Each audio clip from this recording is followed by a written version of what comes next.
I think leaders need to do several things. First, they have to frame the work as the kind of work for which teaming is needed.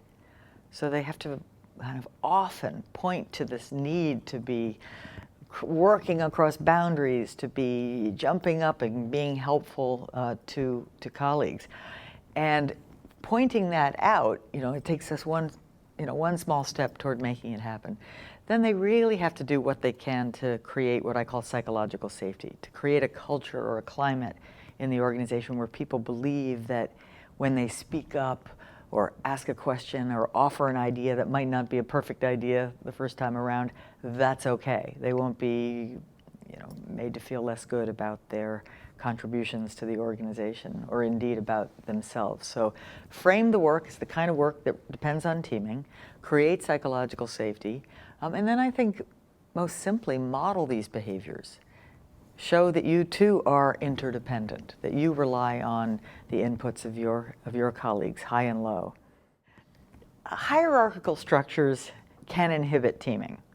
And that's problematic because many of the innovative or complex service and product offerings that the markets are demanding require people to work across disciplines or functions, and sometimes up and down and diagonally across to get new innovative things done.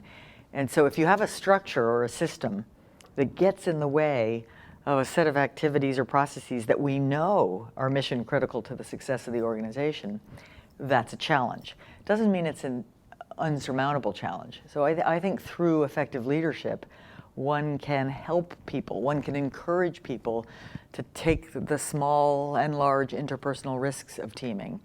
And so it can be done. I think what really matters is to recognize that there's a barrier created by structure and hierarchy.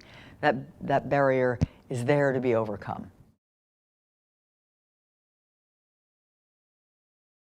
I did a study of 16 cardiac surgery teams, all at roughly the same time, had decided to implement an innovative new technology for minimally invasive cardiac surgery.